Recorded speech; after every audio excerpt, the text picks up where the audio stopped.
Good morning दोस्तों, नमस्कार। आज देखिए मेरे दोनों जो मिट्ठू मिट्ठी है वो कहाँ जाके बैठ के सुन रहा है मेरी कहानी।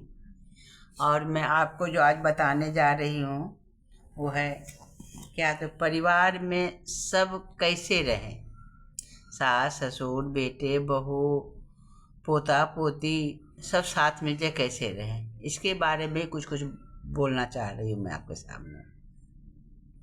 परिवार में साथ रहना एक कला भी है और जिम्मेदारी भी। जब सास ससुर बेटे बहू और पोतो पोती के साथ रहते हैं तो कुछ बातों पर ध्यान देना बहुत ज़रूरी है। जैसे बहू को बेटी की तरह मानिए और हर समय तुलना या आलोचना न करें। नई पीढ़ी के विचारों को समझने की कोशिश करना चाहिए। अनुभव से मार्गदर्शन दें, आपकी जो अनुभव है उससे उसके मार्गदर्शन करें, लेकिन हर बात में दखल न दें। बच्चों के सामने परिवार की एकता दिखाएं। ये नहीं जो हमारा बच्चे के सामने उसके माँ बाप का शिकायत कर दिए, तो ये अच्छा नहीं है, क्योंकि आप सबको मिलाने का बात करिए। इससे क्या होता है ना, आप बच्चे के उसके माँ बाप का यदि बुराई करते हैं तो आपका घर टूटता है, इससे जुड़ता नहीं है। और माता पिता का सम्मान करना भी बच्चे का काम है, उन्हीं भावनाओं को समझें। घर के निर्णय मिलकर बैठकर ले। बहू और बेटे दोनों की जिम्मेदारी है कि माता पिता की देखभाल करें।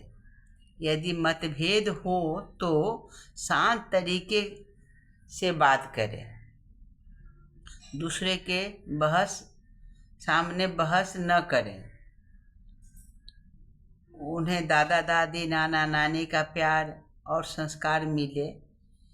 बड़ों की इज्जत और परिवार की एकता का उदाहरण दिखाएं। बच्चों के सामने आपसी झगड़े कम करें। परिवार में सामंजस्य कैसे रखें। सम्मान, हर सदस्य की इज्जत हो।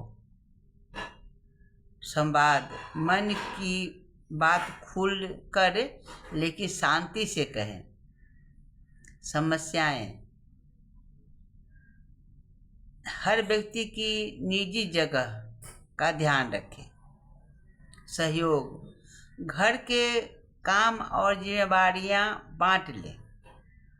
यदि आप अकेले नहीं कर पा रहे हैं, एक दूसरे से हो रहा है जो हम ज़्यादा कर लेते हैं, वो तो हमेशा बैठी ही रहती है, इसलिए उस काम को बांट दें। जो तुम ये थोड़ा कर लो, तुम ये कर लो। और समझौता, हर बात में अपनी ही न चलाएं। जैसे होता है ना, जो मैं जो कह रही हूँ वही सही है, ऐसा नहीं चलाएं। थोड़ा झुकना सीख लीजिए। और बहुत महत्वपूर्ण बात है, सबसे महत्वपूर्ण बात है, परिवार प्यार धैर्य और समझ से चलता है। मैं सही हूँ से ज़्यादा ज़रूरी है घर सही रहे। अगर आप चाहें तो मैं परिवार में आने वाले आम समस्याओं के समाधान की विस्तार से भी बात कर सकते हैं, लेकिन आप मुझे बताएंगे जो क्या और मुझे अलग तरीके से कुछ कहना चाहिए।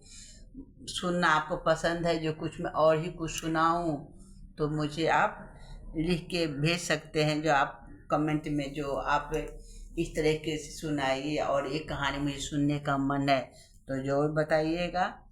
और अभी मैं रखती हूँ, बाय।